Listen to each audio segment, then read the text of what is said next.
Don't look at his hands. Don't look at his face. And for the love of God, Hannah, do not look at the little girl." The restaurant manager's fingers dug into Hannah's shoulder, his breathing ragged, smelling of stale coffee and raw terror. Beyond the swinging kitchen doors, the main dining room of Le Petit Étoile was cloaked in a suffocating graveyard silence. Matteo, the city's most feared syndicate boss, had just walked in. But it wasn't his reputation that turned the air to ice. It was the tiny, dark-haired child clutching his tailored sleeve. Everyone knew the boss's daughter was unreachable, locked in a silent world of profound deafness, and that Matteo destroyed anyone who dared to pity her. But when the girl dropped her silver spoon and burst into a silent, trembling panic, Hannah didn't look away. She stepped forward, raised her trembling hands, and changed the underground hierarchy of the city forever. The atmosphere inside Le Petit Étoile was normally a symphony of clinking crystal, low jazz, and the murmured conversations of the city's elite. Tonight, however, the air was pulled taut, vibrating with an unspoken dread that tasted like copper in the back of Hannah's throat. She stood near the service station, a pristine white napkin draped over her forearm, her posture rigid. She was a waitress, invisible, observant, a ghost moving through the gilded cages of the wealthy. It was a role she had perfected over the last 5 years, ever since she arrived in the city with nothing but a suitcase and a desperately fabricated background. The front doors had opened 15 minutes ago, but the ripple effect of the arrival had yet to dissipate. Matteo had not made a reservation. He didn't need one. He moved with a predatory grace, a man carved from marble and shadow, dressed in a charcoal suit that cost more than Hannah's annual rent. Flanking him were 4 men who tried to look like businessmen but moved like wolves. But the true epicenter of the room's terror was not Matteo. It was the small, fragile figure sitting to his right, Lily. She looked to be about 8 years old, drowning in a velvet dress the color of midnight. Her dark eyes darted around the room, wide and panicked, like a trapped bird beating its wings against a glass cage. The rumor mill of the city's underbelly, which inevitably bled into the kitchens of high-end restaurants, whispered that Matteo's daughter had lost her hearing in the same explosion that had taken her mother's life 3 years ago. Since then, Matteo had enveloped her in a protective shell so dense and violent that to even acknowledge the girl's disability was considered a death sentence. Hannah watched from her station, her heart hammering a frantic rhythm against her ribs. She saw the way the other patrons leaned away from Matteo's table, their eyes fixed stubbornly on their plates. She saw the manager, Mr. Rossi, sweating profusely as he hovered near the kitchen, too terrified to approach the table himself, yet too anxious to let anyone else do it. Hannah had learned ASL years ago for her younger brother, a boy who had passed away from a quiet illness before he ever saw the ocean. The language of hands was etched into her muscle memory, a phantom limb of grief and love. At the table, Matteo was speaking to one of his lieutenants, his voice a low, gravelly rumble that barely carried past his own silverware. Lily sat ignored, not out of malice, but out of the sheer, terrifying inability of the men around her to bridge the gap into her silent world. Suddenly, Lily reached for her water goblet. Her small fingers trembled, slipping against the condensation. The heavy crystal tipped. Water cascaded across the pristine white tablecloth, soaking the sleeve of the lieutenant sitting next to her. The heavy silver spoon clattered to the floor with a sound like a gunshot in the dead silent room. The entire restaurant froze. Forks stopped halfway to mouths. The jazz music seemed to choke on its own notes. Lily shrank back into her chair, her face draining of color. Her mouth opened, but no sound came out, only the ragged, panicked heave of her small chest. The lieutenant, a massive man with a scarred jaw, flinched, instinctively brushing the water from his sleeve before freezing. his eyes darting to Matteo in absolute terror. He didn't dare show anger at the boss's daughter, but his sudden movement had only terrified Lily further. Matteo stopped speaking. He slowly turned his head to look at the spilled water, then at his daughter. His face was unreadable, a terrifying blankness that made Hannah's stomach plummet. He didn't look angry. He looked profoundly, terrifyingly helpless, which manifested as an icy glare that paralyzed everyone in his orbit. Hannah didn't think. The instinct to soothe a panicked child, an instinct honed by years of caring for her own brother, overrode every survival mechanism she possessed. Before Rossi could grab her, before the rational part of her brain could scream at her to stay in the shadows, Hannah stepped out from the service station. She crossed the dining room, her sensible black shoes making no sound on the plush carpet. The eyes of Matteo's guards snapped to her, hands subtly shifting toward the bulges beneath their jackets. She reached the table. She didn't look at Matteo. She didn't look at the lieutenant. She knelt beside Lily's chair, bringing herself down to the girl's eye level. Lily flinched, curling into a tight ball, her eyes squeezed shut, bracing for the reprimand she couldn't hear but always felt in the vibrations of angry footsteps. Hannah gently placed a hand on the table, entering Lily's field of vision without touching her. When Lily tentatively opened one eye, Hannah raised her hands. Her fingers moved with a fluid, graceful precision, a silent poetry in the sterile, terrifying room. She shaped her hands, touching her chest and moving outward, her facial expression soft, open, and entirely devoid of pity. "It is okay," she signed. "It is only water. You are safe." The silence in the restaurant deepened, evolving from fear into absolute breathless shock. Lily's eyes snapped wide open. The panic in her dark irises fractured, replaced by a blinding, desperate disbelief. For a second, she just stared at Hannah's hands, as if she were looking at a mirage. Then slowly, with trembling fingers, the little girl raised her own hands. "You know?" Lily signed back, the gestures small, rusty, as if she hadn't been allowed to use them in a very long time. "I know," Hannah replied, her fingers moving steadily. "My name is Hannah." She spelled it out. Hannah. A tiny, fragile breath escaped Lily's lips. It was the first sound Hannah had heard her make. The girl's shoulders dropped, the rigid tension bleeding out of her small frame. She reached out and lightly touched Hannah's wrist, a gesture of profound connection in a room filled with monsters. "What is this?" The voice was low, carrying the rumble of distant thunder. It didn't belong to a man used to being ignored. Hannah froze. The warmth of the moment shattered, replaced by the crushing reality of where she was and who she had just interrupted. She slowly stood up, turning her gaze away from the child and finally looking at the father. Matteo was staring at her. Up close, the danger radiating from him was palpable. His eyes were the color of obsidian, cold and fathomless. He wasn't looking at her like a waitress who had overstepped. He was dissecting her, analyzing her bone structure, the steadiness of her breathing, the subtle calluses on her fingertips. "She spilled her water, sir," Hannah said, keeping her voice even, though her pulse was deafening in her ears. "I was just letting her know it was all right." "You waved your hands at her," Matteo said, his tone flat. "Who told you to do that?" "No one, sir. I know American Sign Language. I saw she was frightened. One of the guards, a man with cold, dead eyes, leaned in. "Boss, you want me to get her out of here?" Matteo raised a single finger. The guard instantly stepped back, silencing himself. Matteo didn't break eye contact with Hannah. He stood up slowly.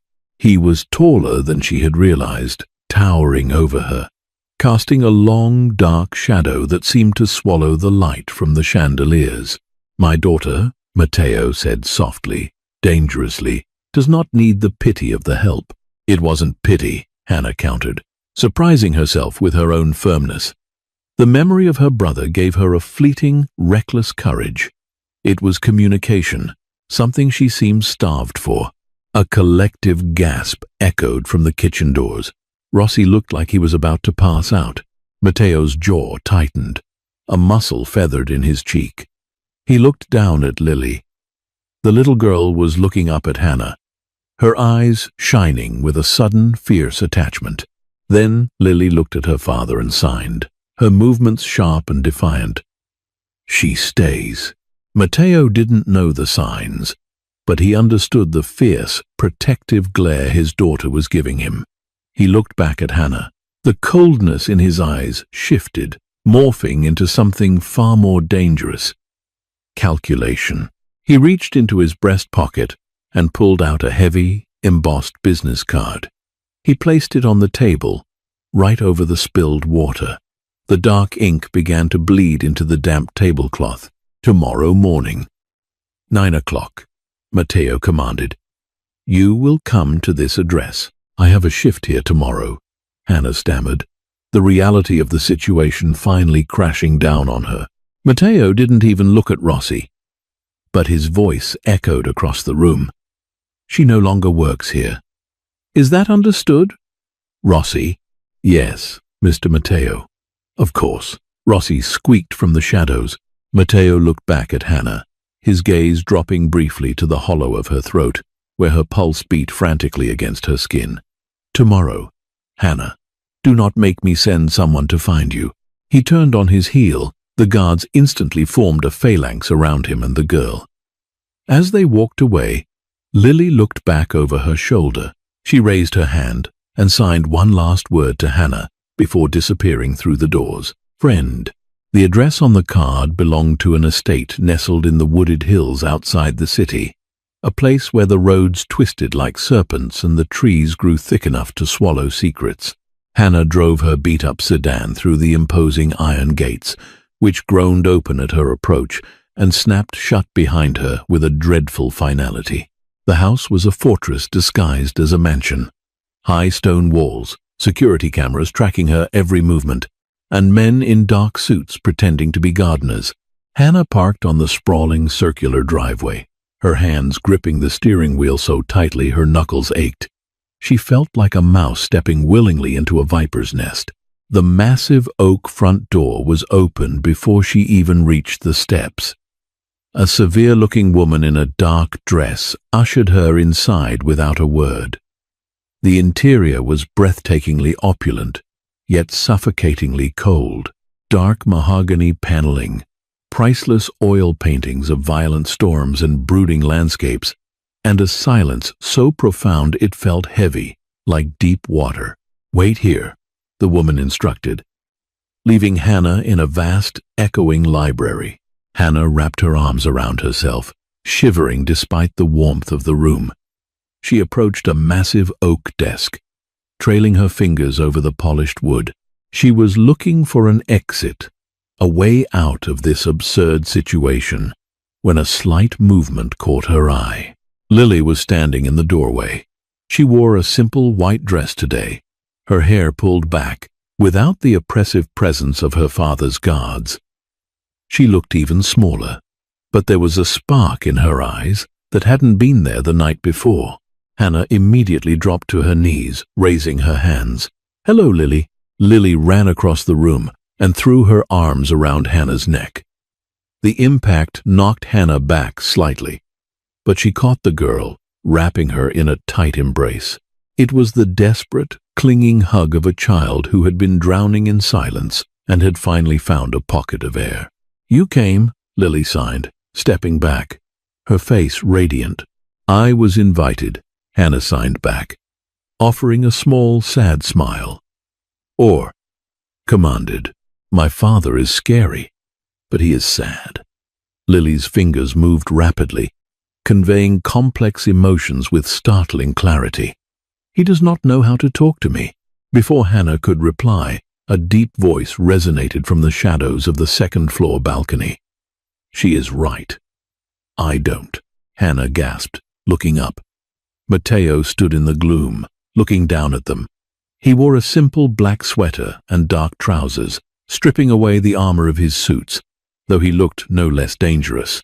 He slowly descended the sweeping spiral staircase, his eyes locked on Hannah's hands. "I have hired the best doctors," Matteo said, his voice softer than the night before, though the undercurrent of power remained. "Specialists from Europe, speech therapists. None of them could break through." She refused to look at them. "Because they were trying to fix her," Hannah said, standing up, instinctively placing herself slightly between Matteo and Lily. "She isn't broken, she just speaks a different language." Matteo stopped a few feet away. He looked at Hannah with that same intense, dissecting gaze. "You are not a professional therapist. You are a waitress. Yet, she responds to you." "I had a brother," Hannah said softly, the old grief tightening her throat. "He was deaf. I learned for him." Matteo absorbed this information, his expression unreadable. "You will move in. You will be her companion, her tutor. You will translate the world for her, and you will translate her to me. You will be paid a sum that will ensure you never have to carry a tray again." It wasn't a job offer. It was a decree. "And if I refuse?" Hannah asked, her voice trembling slightly. Matteo stepped closer. The scent of him cedar, expensive cologne, and a faint, metallic hint of gunpowder wrapped around her. "People in my world do not refuse me, Hannah. But more importantly," he gestured to Lily, who was watching them with wide, anxious eyes, "she wants you here, and I give my daughter whatever she wants." As Matteo spoke, a third figure entered the library. He was a tall, lean man with slicked-back blonde hair and a smile that didn't quite reach his pale blue eyes. He moved with a languid elegance that made Hannah instantly nauseous. "Matteo, my friend," the man purred, his eyes sliding over Hannah like slick oil. "Is this the miracle worker I've heard about?" Matteo's jaw tightened imperceptibly. "Hannah, this is Silas, my associate." Silas extended a hand. Hannah hesitated before taking it. His grip was entirely too tight, his skin cold. "A pleasure, Hannah. It's truly fascinating what you do with your hands. We must have a long chat about it sometime." Lily, standing behind Hannah, tugged frantically on her sweater. When Hannah looked down, Lily was signing one word over and over, her face pale with terror. "Snake, snake, snake." The first 2 weeks at the estate were a masterclass in psychological whiplash. By day, Hannah existed in a bubble of golden light with Lily. They spent hours in the sunroom, the gardens, the sprawling library. Hannah taught Lily the nuances of ASL, expanding her vocabulary beyond the rudimentary signs she had secretly pieced together from old books. In return, Lily taught Hannah how to survive the estate. Lily was deaf, but she was the most observant person Hannah had ever met. Deprived of sound, her other senses had sharpened to a razor's edge. Through signs, Lily explained the hierarchy of the guards. She explained that the men with red ties were loyal to Matteo, but the men with blue ties spent too much time whispering with Silas.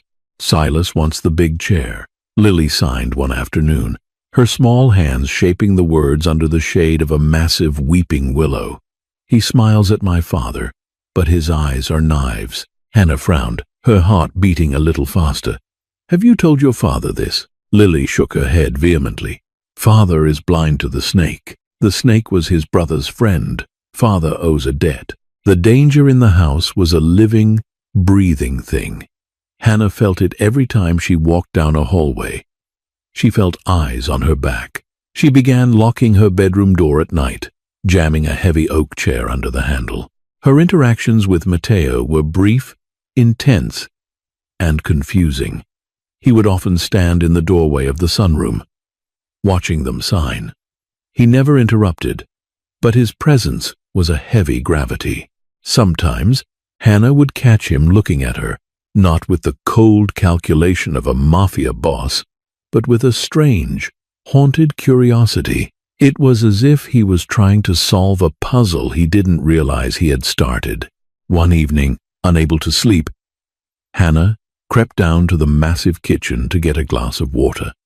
The house was silent, save for the rhythmic ticking of a grandfather clock in the hall. As she turned the corner, she stopped dead. Matteo was sitting at the long marble island, a glass of amber liquid in his hand. He looked exhausted, the lines around his eyes carved deep by stress and shadows. He had a file open in front of him, filled with photographs and thick documents. He looked up as she entered. He didn't seem surprised to see her. "Can't sleep?" "No," Hannah said, clutching her robe tightly around herself. She moved to the sink, acutely aware of his gaze tracking her. "The house is loud at night," Matteo said softly. "Even when it's quiet." Hannah poured her water. She debated retreating, but a strange compulsion kept her rooted. She turned to face him. "Lily is doing well. She knows over 500 signs now." "I know," Matteo said. "I see her laughing. I haven't seen her laugh since the fire." He took a slow sip of his drink. "You've given me my daughter back. Yet, I don't know anything about you." "There isn't much to know," Hannah lied smoothly, a lie she had rehearsed 1,000 times. "Grew up in foster care. Moved here for a fresh start." Matteo closed the file on the table. He leaned forward, resting his forearms on the marble. "I have men who can find out what a person had for breakfast 10 years ago. When I ran your name, Hannah, I found nothing. Your social security number was issued 5 years ago. Your high school records are flawless, but nobody remembers you being there. You are a ghost." Hannah's blood ran cold. The glass in her hand trembled. "I value my privacy." "Privacy is a luxury," Matteo murmured, his eyes locking onto hers. They weren't cold tonight. They were piercing, searching. Anonymity is a survival tactic. "Who are you hiding from, Hannah?" Before she could answer, before the panic could fully seize her throat, a shadow detached itself from the doorway. "Am I interrupting a midnight confession?" Silas stepped into the kitchen, his pale eyes gleaming in the dim light. He looked from Matteo to Hannah, his smile stretching thin and cruel. Matteo's posture instantly shifted. The vulnerable father vanished, replaced by the apex predator.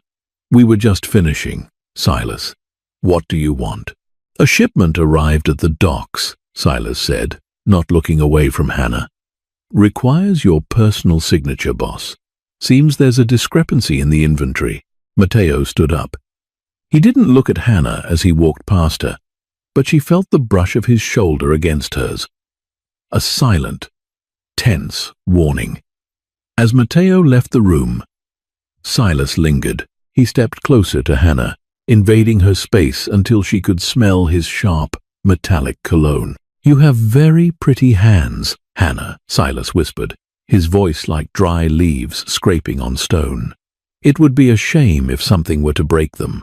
Ghosts should stay dead, shouldn't they?" He smiled once more, tapped the marble counter twice, and followed Matteo out into the night. Hannah stood alone in the dark kitchen, her heart hammering against her ribs, realizing with terrifying clarity that her carefully constructed lie was unraveling, and Silas held the thread. The following week, the atmosphere in the estate thickened from tension to an oppressive, suffocating dread. Hannah noticed the subtle changes, more blue ties on the perimeter, fewer of Matteo's old guard in the hallways. Lily noticed it too. Her signs became jagged, hurried, filled with an anxiety that Hannah struggled to soothe. Hannah was in her room, a sprawling suite overlooking the rose garden, trying to read a book, when a soft, frantic knocking rattled her door. She hurried to open it. Lily pushed past her, her face pale, clutching a small, heavy cedar box against her chest. She ran to the center of the room and looked around frantically, as if checking for hidden cameras. "What is it?"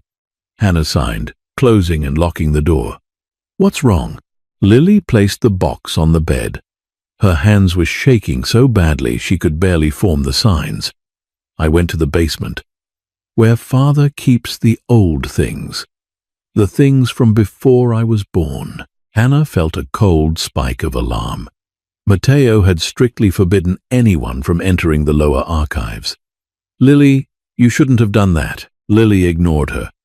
She flipped the brass latch on the box and opened it. Inside lay a jumble of old, tarnished items. A heavy gold pocket watch, faded photographs, a stack of letters bound in twine, and a rusted switchblade. Lily reached past all of it and pulled out a small leather-bound journal. She held it out to Hannah. "Read," Lily signed. "You must read." Hannah took the journal. The leather was dry and cracking. She opened it to the first page. The handwriting was sharp, elegant, and instantly familiar. It was Matteo's handwriting, but younger, less controlled. She turned the pages, her eyes scanning the faded ink. It was a ledger, but not of money. It was a ledger of debts, loyalties, and blood. She read names of men who were long dead, men who had built the syndicate. Then her eyes snagged on a name that made the breath vanish from her lungs. Elias Thorn. Hannah's knees went weak. She sank onto the edge of the bed, her vision blurring. Elias Thorn, her father. She read the entry, dated 15 years ago. Elias discovered the rot. "Silas is moving against the old man. I warned Elias to walk away, to take the girl and run. He refused. He says loyalty demands he stay. Silas demanded I prove my loyalty. He told me to eliminate Elias. I told him it was done. I burned the car. I left the watch in the ashes. But I sent Elias north. I gave him a new name. May God forgive me for the lie, and may Silas never find the truth." Hannah dropped the journal. It hit the floor with a dull thud. Her hands flew to her mouth, stifling a sob. Her entire life, the story her father had told her, the story she had built her fake identity around it, was all a lie. Her father wasn't a humble mechanic who died in a tragic accident. He was a mob enforcer. And Matteo hadn't killed him. Matteo had saved him. Matteo had hidden them. But Silas had always suspected. She looked up at Lily. The little girl was watching her with tears streaming down her face. "You are the ghost." Lily signed slowly, sadly. "The snake has been looking for you." Hannah's mind spun violently. If Silas knew who she was, he wouldn't just kill her. He would use her to prove Matteo was a traitor to the syndicate. He would use her to justify a coup, to kill Matteo and take over completely. By being here, by stepping out of the shadows to comfort a crying child, she had walked right into the center of the crosshairs she had spent her life avoiding. Suddenly, the heavy oak chair Hannah had propped under her door handle the night before, which she hadn't yet replaced, seemed woefully inadequate. A heavy, authoritative knock hammered on her door. "Hannah." Matteo's voice boomed through the thick wood. "Open the door." Hannah panicked. She scrambled to kick the journal under the bed, grabbed the cedar box, and shoved it into her closet. She wiped her eyes, took a ragged breath, and unlocked the door. Matteo stood there, his face an impenetrable mask of granite. He looked past her, his eyes sweeping the room, registering Lily sitting on the bed. He looked back at Hannah, and for the first time, she saw a flicker of genuine fear in his obsidian eyes. "Pack a bag," Matteo commanded, his voice barely above a whisper. "Just the essentials. You and Lily are leaving. Now." Hannah didn't ask questions. The urgency radiating from Matteo was a physical force, suffocating and absolute. She grabbed a duffel bag from her closet, her hands moving with frantic precision, stuffing clothes, toiletries, and the few meager possessions she owned inside. Lily, sensing the terror, mirrored Hannah's speed, grabbing her favorite stuffed rabbit and a warm coat. "Where are we going?" Hannah asked, her voice tight, unable to keep the tremble out of it. "There's a safe house in the mountains," Matteo said, pacing the length of her room, his eyes constantly darting to the window. "A place only I know about. A ghost house. You'll be safe there until I clean out the rot in my own home." Hannah zipped the bag shut and turned to face him. The knowledge she had just gleaned from the journal burned like a hot coal in her chest. She looked at this man, the monster the city feared, the man who had ordered deaths, the man who had also, inexplicably, saved her father's life at the risk of his own. "Why?" Hannah blurted out. The word hung in the air, heavy and loaded. Matteo stopped pacing. He looked at her, truly looked at her. "Because you are the only one who can hear my daughter. Don't lie to me," Hannah whispered fiercely, stepping closer to him. The fear was entirely gone, replaced by a desperate need for the truth. She reached up and unclasped the silver chain around her neck. She pulled a small battered silver locket from beneath her shirt and held it out. It was broken, charred black on one side. The same locket her father had given her before he died. The same locket that matched the watch Matteo had mentioned in the ledger. Matteo stared at the locket. All the blood drained from his face. The imposing, terrifying mafia boss suddenly looked like a man who had seen a ghost. He took a step back, his eyes snapping from the locket to Hannah's face, tracing the lines of her jaw, the shape of her eyes. "Elias," Matteo breathed, the name sounding like a curse and a prayer all at once. "You didn't kill him," Hannah said, her voice shaking. "You hid us. You lied to Silas." Matteo closed his eyes. A long, shuddering breath escaped him. "You look just like your mother. I should have known. When I ran your name and found nothing, I should have known he would teach you how to disappear." He opened his eyes, and the sorrow in them was vast and crushing. "Silas has always suspected I didn't finish the job. He knew Elias had a daughter. He's been searching for you for 15 years. He knows that if he presents you to the commission, he can prove I betrayed the syndicate. They will strip me of my power, and he will take my head. Does he know it's me?" Hannah asked, the reality of her peril finally solidifying. "He knows," Matteo said grimly. "One of his men ran your fingerprints from the restaurant. They matched a partial print from your father's old file. Silas smiled at me an hour ago and told me he had found a lost treasure. I knew instantly." He closed the distance between them, grabbing her shoulders. His grip was bruising, desperate. "Hannah, I am sorry. I brought you into this house. I led the wolf right to you." "Father," Lily signed, tugging urgently on his sleeve. She pointed toward the window. Through the thick glass, the rhythmic crunching sound of tires on gravel echoed from the long driveway. Headlights swept across the manicured lawns, slicing through the darkness. But these weren't the headlights of returning guards. They were moving in a tactical formation, boxing in the exits. "They're early," Matteo growled, his hand instantly flying to the holster beneath his jacket. "Silas isn't waiting for a vote. He's taking the house tonight." The heavy, muffled thump of a suppressed gunshot echoed from the front gate. The estate's alarms didn't sound. They had been cut from the inside. "We can't go to the cars," Matteo said, spinning around. He grabbed Lily's hand, his other hand gripping his firearm. "Hannah, stay behind me. Do not make a sound." The hallway outside Hannah's room was a cavern of shadows. The grand, opulent estate had instantly transformed into a labyrinth of lethal traps. Matteo moved with a lethal, terrifying grace, leading them away from the main staircase and toward the servants' quarters in the back wing.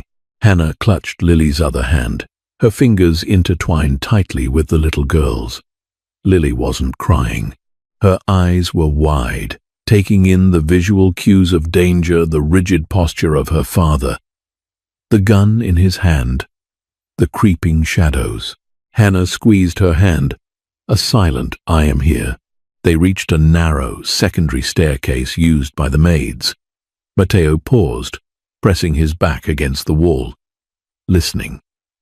Below, the sounds of breaching were undeniable. Heavy boots stomping on marble, the crash of splintering wood, the terrifyingly quiet, suppressed pff of executing loyal guards. "They have the ground floor," Matteo whispered, more to himself than to Hannah. "We need to get to the panic room in the sub-basement. There's a tunnel that leads out to the cliffs." He turned the corner, leading them down the narrow stairs.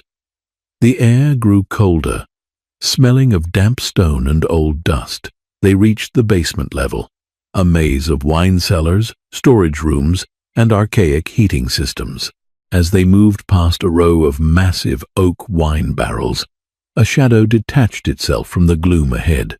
"Going somewhere, Matteo?" The voice was a slick, poisonous drawl.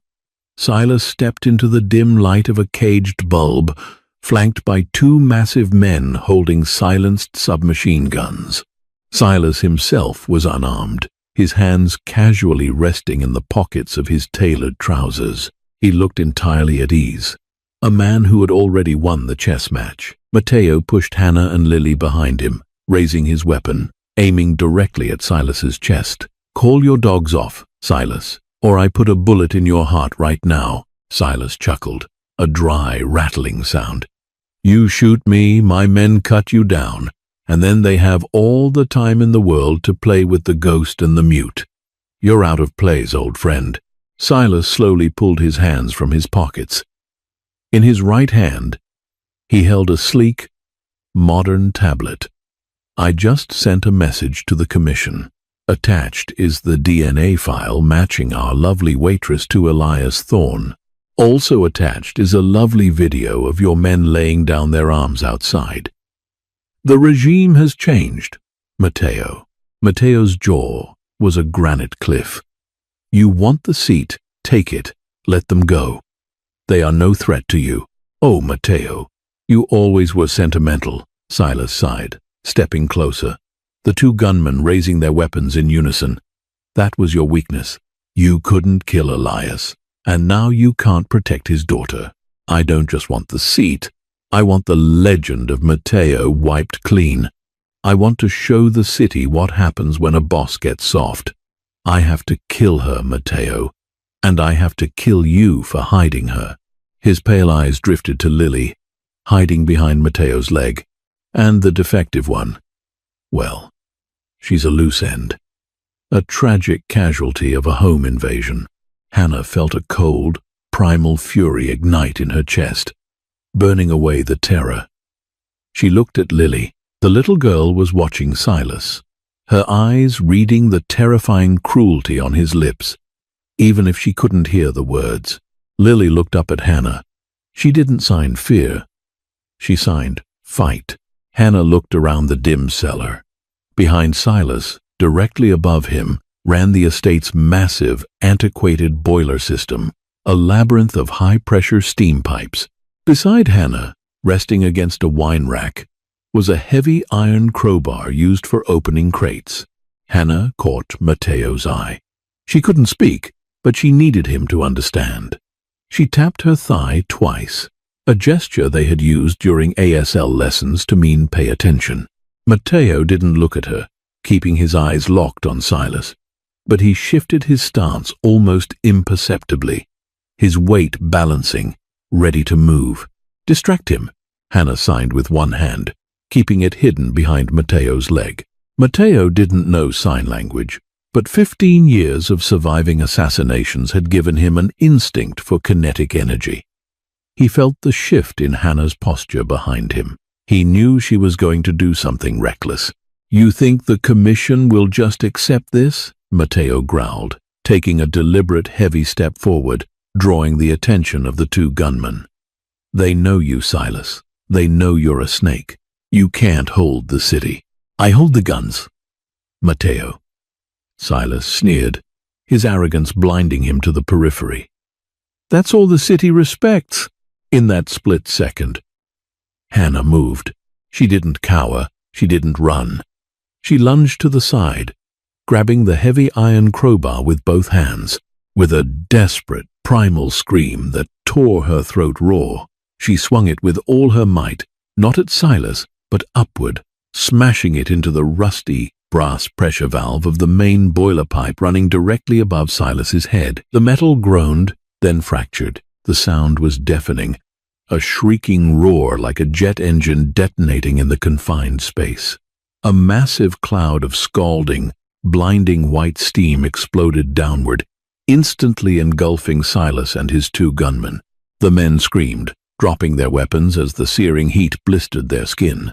The cellar was instantly plunged into a chaotic, impenetrable fog. "Move!" Matteo roared, grabbing Hannah's arm and hauling her forward. They plunged into the scalding mist, Matteo navigating purely by memory.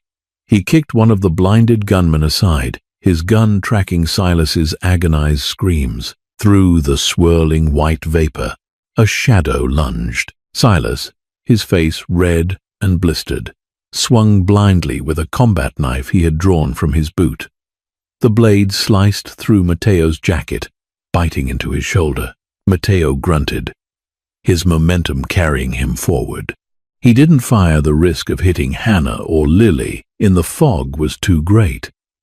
Instead, he drove his forehead into Silas's nose with a sickening crunch.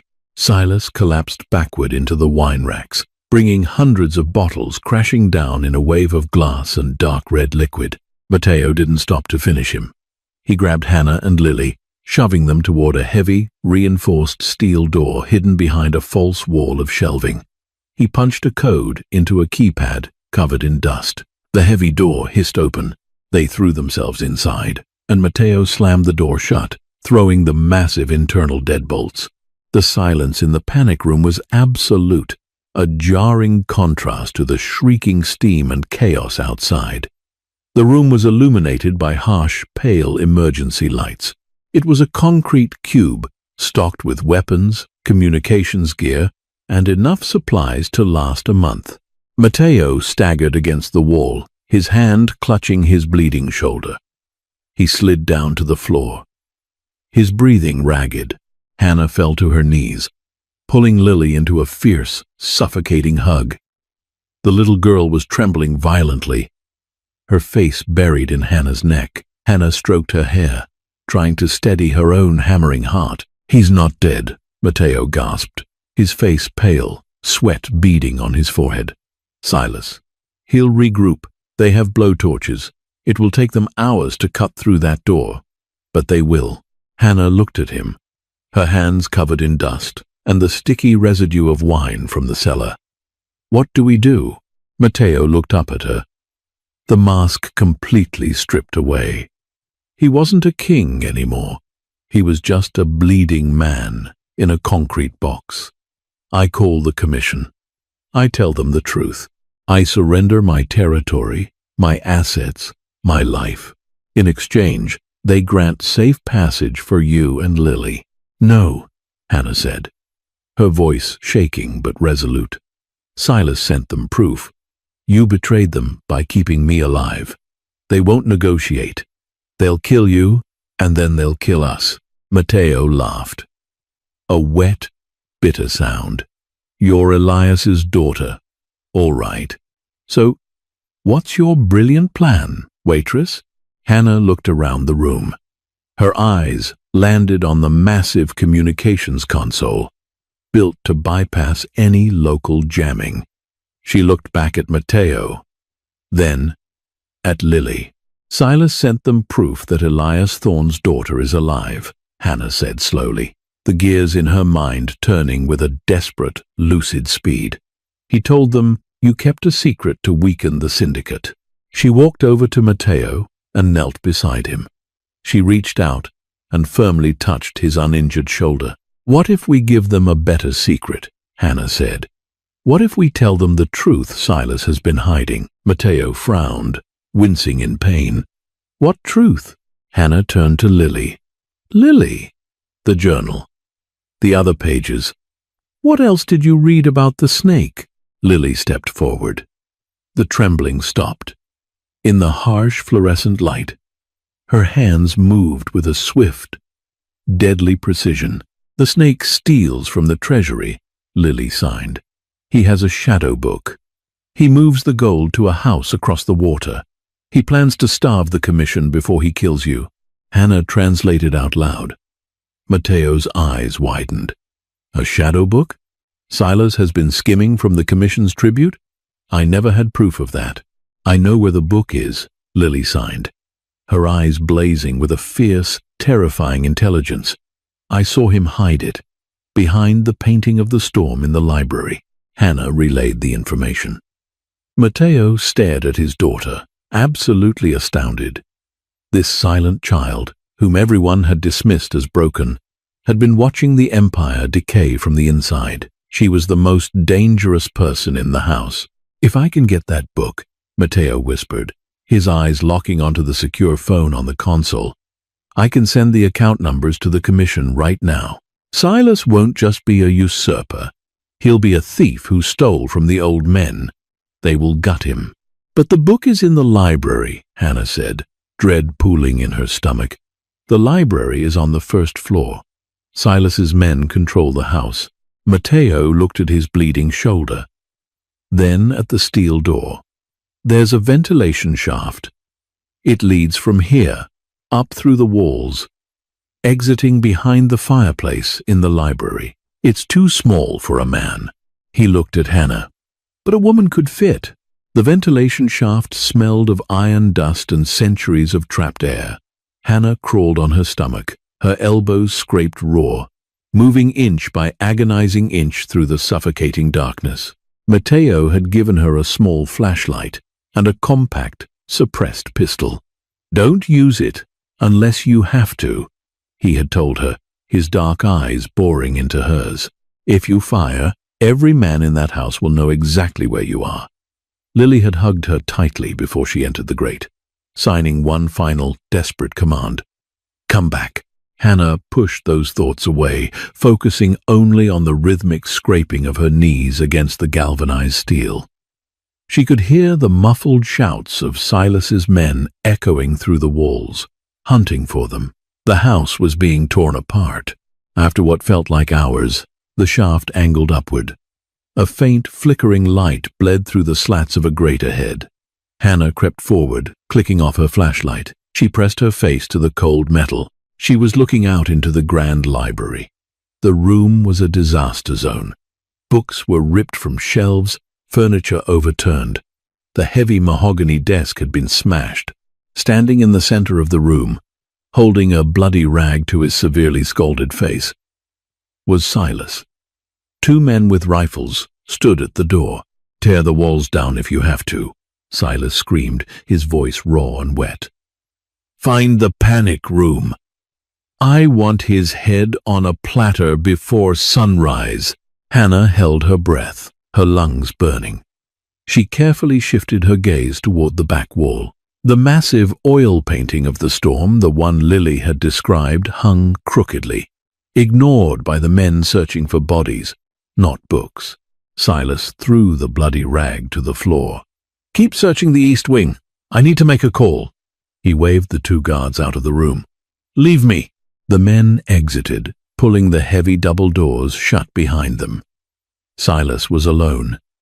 He walked over to the ruined desk, pulling a satellite phone from his pocket, his back to the fireplace. Hannah knew she had one chance. With agonizing slowness, she unscrewed the thumb screws holding the grate in place. Her fingers were slick with sweat. The grate came loose with a tiny, metallic clink. Silas didn't turn around. He was dialing the phone, muttering curses under his breath. Hannah slid the grate aside and lowered herself into the fireplace, stepping over the cold ashes. She was out in the open. If he turned around, she was dead. She moved silently across the thick Persian rug, her eyes locked on the painting of the storm. She reached it, slipping her fingers behind the heavy gilded frame. Her fingers brushed against cold metal, a small recessed wall safe. She remembered the code Lily had signed to her. The birthday of Silas's mother. A sick, sentimental joke for a monster. Kneeling sir. The mechanism clicked softly. The safe door popped open. Inside, resting on a velvet pad, was a small black leather ledger. The shadow book. Hannah grabbed it, shoving it down the front of her shirt. She turned to make her escape back to the fireplace. Crunch. Her foot came down on a piece of shattered crystal from a broken decanter. The sound was microscopic, but in the tense silence of the library, it was an alarm bell. Silas froze. He slowly lowered the phone. He didn't turn around immediately. He spoke to the empty room. I knew I smelled something familiar. He spun around, drawing a pistol from his waistband with terrifying speed. Hannah didn't hesitate. She didn't try to run. She raised the suppressed pistol Matteo had given her, gripping it with both hands, aiming directly at the center of Silas's chest.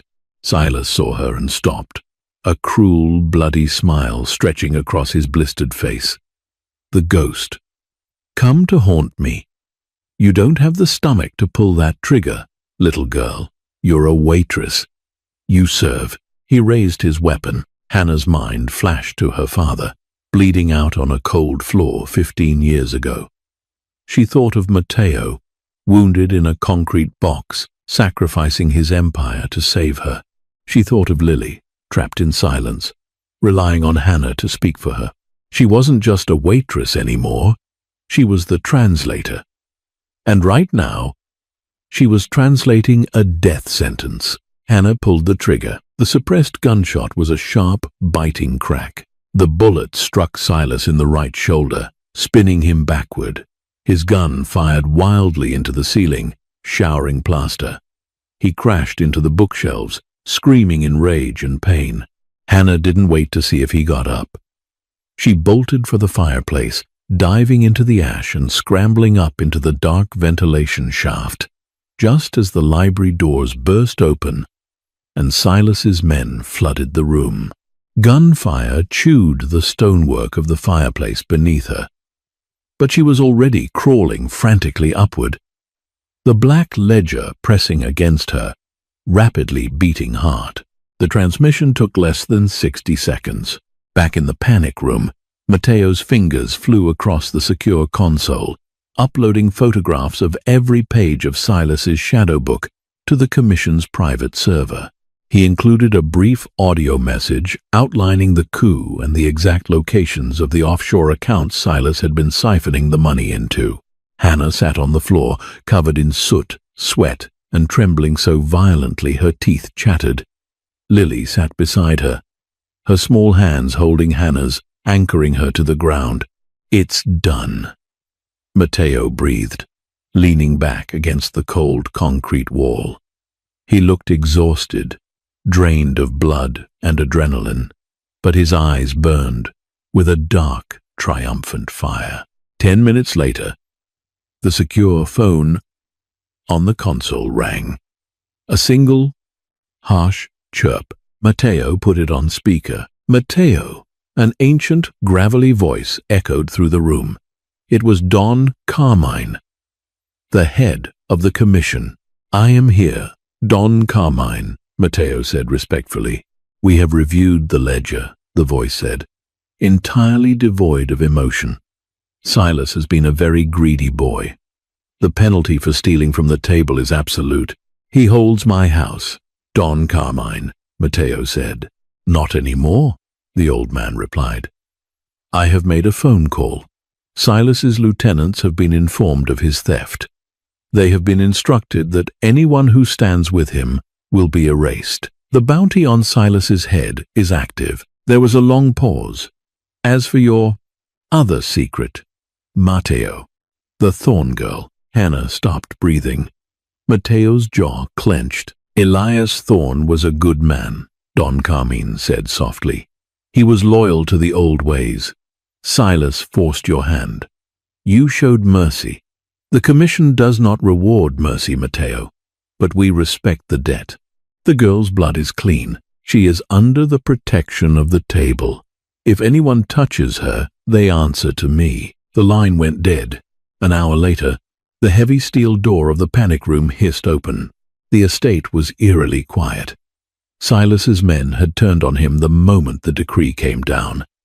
They found Silas in the library, bleeding out from the shoulder wound Hannah had given him. The men who had followed him to usurp a king had executed him to collect a bounty. Matteo, Hannah, and Lily walked out into the dawn light. The house was ruined, a casualty of war, but the morning sun breaking over the mountains cast a warm, golden glow over the wreckage. Matteo stood on the front steps, looking out at the empire he had nearly lost. He turned to Hannah. His shoulder was bandaged roughly, his face bruised, but the cold, impenetrable mask he had worn for years was gone. "You saved my life," Matteo said quietly. "You saved my daughter. Lily saved us," Hannah corrected, looking down at the little girl, holding her hand. She saw everything. She just needed someone to listen. Matteo knelt down in front of Lily. He didn't speak. Slowly, awkwardly, he raised his large, scarred hands. He looked at Hannah for confirmation. Taking a deep breath, he touched his chest, then pointed at Lily, his face open and vulnerable. "I love you," he signed, the gesture clumsy but profoundly sincere. Lily's eyes filled with tears. She threw her arms around her father's neck, burying her face in his good shoulder. Matteo closed his eyes, holding her tight. A fractured man finally finding the peace he had been missing. Hannah watched them, feeling a strange, profound sense of peace. She was no longer a ghost hiding from the past. She was Elias Thorne's daughter, and she had stood her ground. Matteo looked up at her over Lily's shoulder. "You don't have to stay, Hannah. You have the protection of the commission now. You can go anywhere. I will give you whatever you need." Hannah looked at the imposing, broken house, then at the father and daughter holding each other in the morning light. She raised her hands, a gentle smile touching her lips. "I am not going anywhere," she signed. "We have more words to learn." Matteo smiled, a genuine, warm expression that changed his entire face. He nodded slowly. For the first time in years, the silence of the estate wasn't a weapon or a cage. It was simply a space, waiting to be filled with a new language. Everyone avoided the Mafia Boss's deaf daughter. Explores the profound truth that communication is more than just spoken words. It is the bridge between isolation and salvation.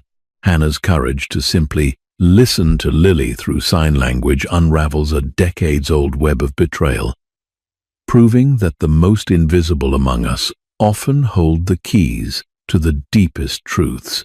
True power doesn't lie in intimidation, but in the willingness to understand and be understood. If this story kept you on the edge of your seat, hit that like button and share it with someone who loves a tense, emotional thriller. Subscribe for more gripping, cinematic stories where the darkest secrets are brought into the light. Let me know in the comments what you think Matteo's next move should be.